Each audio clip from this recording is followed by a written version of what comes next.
There is a common thread that runs through our modern world of marvels, from the tiny mobile phone that allows us to connect to the entire world to the incredible spacefaring rockets that allow us to leave the world behind.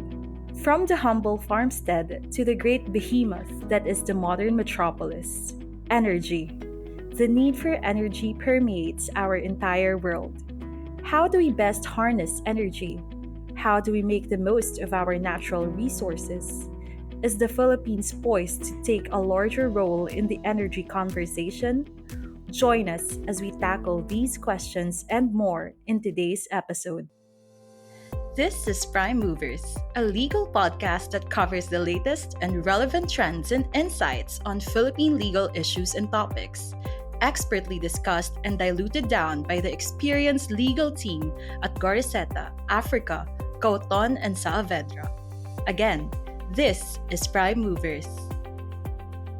For our third episode, let's welcome Goriseta partner Christine Torres and Goriseta counsel Julius M. Lotilla. Let's tune in as they take us through the electrifying world of energy law. Hi everyone and welcome to Prime Movers. This is Christine Torres, one of the partners in Goriseta and a member of the firm's Corporate and Technology Media and Telecommunications Group. Joining me today is a leading energy lawyer, a prime mover in the industry, Julius M. Lotilla. Julius is also our firm's energy counsel and head of the energy practice group. Julius is a respected luminary in the field of energy law.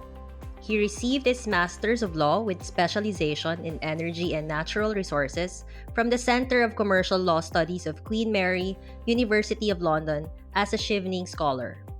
He has extensive experience in brownfield acquisitions and greenfield power projects from all phases of exploration, pre-development, financing, and commercial operations of all forms of renewable energy, oil and gas projects, including power generation, transmission, and distribution. Welcome to Prime Movers, Julius. Hi, Christine. Hello, everyone. Okay, Julius, let's start with the most important question. What are the major influences in shaping energy laws and policies? Well, there is a concept in the field of energy as what we know as the energy trilemma or the energy triangle, which points to three major areas of consideration, namely politics, economics, and environment. Each of these three major areas influences the direction of energy law and policy. Politics would mostly refer to energy security, and this is usually the main consideration of every government. Economics would refer to the availability of financing, the infrastructure, and how to make energy accessible and affordable to people. Environment and energy are also intertwined, but on this matter, it specifically focuses on climate change issues, especially that, as we all know, the main culprits are fossil fuels. Balancing these factors of the energy trilemma is the constant struggle and aim of the entire energy sector. Energy trilemma. Very interesting. How does the Philippines tackle the energy trilemma? And what is our main legal framework on energy law and the influences that created that framework? As you know, our energy law has its fundamentals enshrined in our constitution that basically adopts the Regalian Doctrine. The Regalian Doctrine dates back to Spanish laws that basically upholds the principle that all land and resources belong to the throne or the king. Applying in our national setting, this means that all our natural resources, including our energy resources, are owned by the state, and the state only allows participation of its citizens, and to a certain extent, foreign nationals. Hence, in the Philippines, the exploitation and development of our natural resources are limited to Filipino nationals or corporations. As you know, a Filipino corporation is one that has at least 60% ownership by Filipinos. In short, foreign investments are generally limited to 40% participation in energy development. This seems awfully restrictive. How then can we attract foreign investments to join our energy industry? Well, there is also an exception provided in the Constitution on foreign participation. 100% foreign participation or investment is allowed in financial and technical assistance agreements, or FTAs, that involve highly technical projects requiring heavy capital that local talent and resources will not be capable to provide and handle. The most common will be in the area of conventional energy that will require extensive drilling and production activities, like in the case of oil and gas resources. In the cases of limited participation by foreign nationals, our laws provide a lot of incentives as well to make it attractive for them to invest, such as tax holidays, cost recovery, repatriation of capital, and a number of non fiscal incentives. There are also other legal ways to avail of these incentives by way of corporate structuring and tax strategies and planning, where law firms can provide assistance. So, if the state owns all the natural resources, including sources of energy, when does government participation end and private participation begin? Well, government participation will never end, and private participation will still be subject to the full control and supervision of the government, particularly by the executive branch through the Department of Energy. As we know, the Department of Energy is the main governing agency in implementing all energy policies of the government. Private participation can be in the form of joint venture or production sharing agreements, or in the case of foreigners, through FTAs or what we commonly know as service contracts. The contract period is usually 25 years, including the period of exploration, development, and production, and renewable for another 25 years. As consumers, all we're basically privy to is the end product, the electricity in our houses or the gas in our cars. But how exactly does energy go from point A to point B? Generally, the service contracts provide for two major phases. One is the exploration and development stage, and the other one is the commercial and the production stage. During the exploration and development, most of the risks are borne by the private sector. This is where they complete all their studies, planning and preparation, in some cases, drilling activities, installation and construction of the major components of the power plant, or the full completion of the asset. Production of the energy resources may be for different purposes, like transport, manufacturing, and most commonly as fuel source to power plants to produce electricity. In the case of electricity production, there are different aspects such as generation, transmission, and distribution. Production of energy resources is akin to power generation, but the rates at this point are not regulated by government. It is only when the energy or electricity is transmitted and distributed to the consumers that the government intervenes by regulating the rates and prices of electricity through the Energy Regulatory Commission. I know there's a lot of expertise out there in the international community about renewable energy, but is there also a limitation to foreign participation with regard to renewables? Most renewable sources, namely wind, solar, hydro, tidal energy, are reserved to Filipinos or limited to 40% foreign participation. This is provided in the Renewable Energy Act of 2008. However, there is also an exception, like in the case of geothermal energy, which may allow 100% foreign participation, as geothermal sources is also considered as a mineral resource, which requires highly technical expertise in the case of it drilling and production, which is very similar to upstream oil and gas and may fall under the exception of the Financial and Technical Assistance Agreements or FTAs. Although the executive branch has the task of implementing all these energy projects, Congress has oversight powers over these FTAs. Okay. Now let's move on to government policy.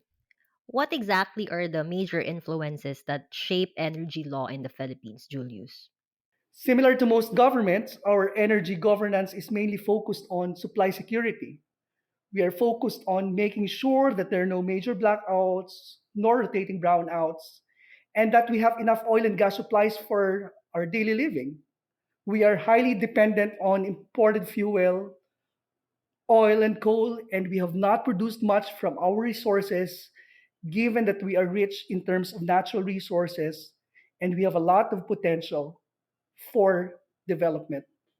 However, our energy security principle is focused on short term planning, which results mostly in importation rather than a long term one, which is harnessing and developing our own resources that takes years and some even decades to develop. Of course, energy law isn't contained in a vacuum, right? So, are there any economic, environmental, or other factors that have to be considered?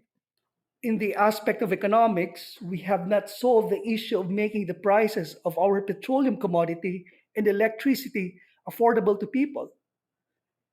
Then, legislation and policy making should focus on this aspect to make some fundamental changes. The Electric Power Industry Reform Act of 2001, or EPIRA, has been there for more than 2 decades with the goal of reducing our energy prices. Yet, the effect has been opposite. We may need to further review the regulatory aspects of electricity, particularly on rate making, which is the main basis for our electricity prices. Well, in recent years, Congress legislated a law called the Murang Kuryente Act of 2009, which provided subsidy in the electricity bills, yet it was hardly felt. Again, that was a short term solution to a long term energy problem. On the aspect of environment, with our participation in the Kyoto Protocol and the Paris Agreement, our policy direction was focused on renewable energy. Our commitment in the Paris Agreement, based on our nationally determined contribution, is a reduction of 75% greenhouse gas emissions, which implies that reduction of fossil fuel based power plants and a major shift to look for more renewable and clean energy resources will be the new goal. Speaking of environment, is there any government law or agency or body in the Philippines that specifically addresses climate change? Are we behind in this climate change talks? Oh no, we have been very active in the international arena on climate change talks, being one of the most vulnerable countries in the Pacific, and our efforts have been recognized internationally. We have a climate change commission which is under the executive branch but is separate from the Department of Energy. Our Department of Environment and Natural Resources is another separate department. Hence, the environmental factors that influence energy law and policy needs to be directed from the top, considering that there are different bodies that implement and formulate the policies. In some countries, these matters are just under one department or entity. You also mentioned the Department of Energy and the Energy Regulatory Commission, right? Why is it structured in that way, where the policy is under one department while the other, the regulatory side, is under ERC, an independent regulatory body? The simple answer to that, in separating policy and regulation, is to provide further checks and balances in the energy governance. However, these two agencies must clearly know their distinct functions to avoid any conflict, while at the same time cooperate with each other. On another note, what are some things that we cannot innovate on energy because of the current constitutional framework? And conversely, what is favorable in this kind of setup? Well, I think the limitations on foreign ownership remains to be the main barrier to entry. Opening more areas to foreign investments may vitalize this industry, but of course, all safeguards for abuse must be put in place. Also, there's still some red tape, and the bureaucratic process in government shuns away investors. They don't want to gamble on their capital. So, streamlining all these processes will play a big role. So is there a type of renewable energy that is of note in the Philippines? Oh, we have been the world's second largest producer of geothermal energy since the 80s. The largest portfolio of geothermal steam fields were previously owned and run by the government before it was privatized. I think major funding and focus was given to research and development and the support to the proponent given that it was previously run and owned by the government. In fact, geothermal energy comprises about 14% of our total energy mix, and it dominates the mix among all other renewable sources. And again, geothermal energy is the only renewable source that allows 100% foreign ownership. If that's the case, how do we best transition from conventional to clean and renewable energy? And as a follow up question, do we have to totally abandon conventional energy and how do we incentivize such a transition? Well, as a developing country, I don't think we can totally abandon conventional energy. However, the global direction is to transition to renewable energy, but transitioning from conventional to renewables will entail a lot of costs and financial capital, particularly in converting or retiring fossil fuel power plants. We will be highly dependent on the financial support from the global community if we talk about this transition, especially that our national debt has ballooned to about 11.73 trillion pesos or $214 trillion. Dollars. In the meantime, harnessing our local resources to limit reliance on imported resources will be the key. We still rely a lot on imported fuel to run our power plants. After Malampaya, which will soon be depleted, we have not made any other major discovery from our oil and gas fields. I think there are many more Malampayas out there that are waiting to be discovered, which will help limit our importation and reliance on imported fuel. What for me is important is to strike a balance in our energy mix. Our diverse resources can support this mix.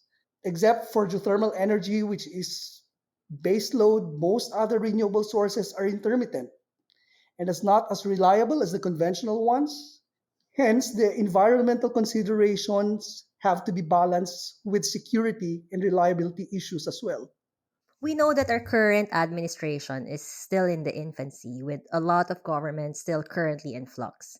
But how do you assess the new admin in terms of its energy policies? Well, in the first State of the Nation address of President Ferdinand Marcos Jr., he laid down his priority plans in the energy sector for reliable and cheap supply, while at the same time promoting renewable energy, where he particularly mentioned solar energy. If I recall in his speech, the president emphasized that renewable energy is at the top of the climate agenda to avert the risks we face as a vulnerable country. He also made mention that as an interim solution, he wants to give full support to the national gas industry, which means that he does not want to abandon conventional sources. But in fact, he was asking Congress to pass an enabling legislation for the natural gas industry, including the midstream sector. Well, this will be exciting times for the liquefied natural gas or LNG sector that has not seen its breakthrough in the country for the longest time. The president also mentioned nuclear power and asking the government to re examine the policy in building these nuclear plants. The mention of these three major energy sources, namely renewables, natural gas, and nuclear power, shows that the president clearly understands the climate change issue because the common demand denominator of these three is clean energy with low to zero carbon emissions. So I think that in terms of priority and preference, first will be renewables, second will be natural gas, and third will be nuclear power. Right. So in his sauna, the president curiously did not mention anything about coal or diesel fired plants. Are they a thing of the past? What's in store for this sector? Again, the president seems to be well versed with climate change issues. In fact, he emphasized intergenerational responsibility in protecting and preserving the environment and the planet for the future generation. I think with this deep understanding and concern, we may eventually be moving towards an energy transition and start the process of retiring old coal and diesel plants. After all, the past administration of President Duterte has already issued a moratorium on the building of new coal fired power plants, and I think this new administration will just maintain the policy. The energy transition policy will be a daunting task as it will require global support and will heavily rely on financing. I recall the president also mentioned nuclear power in his sauna. Does that mean that he wants to revive the Bataan nuclear power plant? And will it actually solve our energy problems? And as a follow up question, Do we have a regulatory and legal framework for nuclear energy? Well, early this year, the previous administration made it a policy to include nuclear energy as part of the energy framework for the country. This was actually a bold step towards a direction that has not been seen since the post martial law era, but I think we may need still some legislation to provide the structure to govern and regulate nuclear reactors and wastes. As to the BNPP, it appears that the president does not seem to be interested in reviving the outdated plant, but as he never mentioned that in his SONA, but instead he stated that there is a need to examine the strategy in building nuclear plants in the country. Given the outdated technology of the Bataan nuclear power plant, there will be investor and financing issues, I think, to convert the BNPP to current industry standards, including safety standards. What I recall in the speech of the president on nuclear power, he made mention on the small modular reactors, which also a lot of technical experts believe to be the future for nuclear power. Small nuclear reactors have capacities of about 300 megawatts or lesser. But what remains to be seen is the future legislation on how we're going to adapt and make this attractive to investors. Okay, so were there any other matters that were given emphasis by the president that you think will be the cornerstone of the energy policy during his term? I remember that the president also made mention for a review and amendment to the EPIRA, which may mean that EPIRA did not really attain its purpose, as we still have one of the most expensive electricity in Asia. So I think we have to expect that there may be a lot of reforms in the power industry. I recall that the president made mention also of investments and private public partnership and participation in the different areas of his governance. So I think investor confidence in the energy sector may now be at its highest. So, in sum, I think the focus in the next 6 years will be on clean energy sources that are affordable and reliable, among many other things. Okay, so as a final question, what do you think are the drivers that will shape the future of our energy laws and policies? Well, I think it will all boil down to three major areas. One, the availability of financing for power projects. Number two, the advances in technology, particularly in terms of efficiency and cost. And lastly, I think the preferences and acceptability of our people. I think government's policy will be mainly influenced by all this, regardless of change in leadership. Thank you so much for your time, Julius. Oh, thank you also, Christine. It was a pleasure talking to you. And that is it for our third episode of Prime Movers. We hope you enjoyed and learned a lot from our discussion. Make sure to catch it and see you in our next podcast session.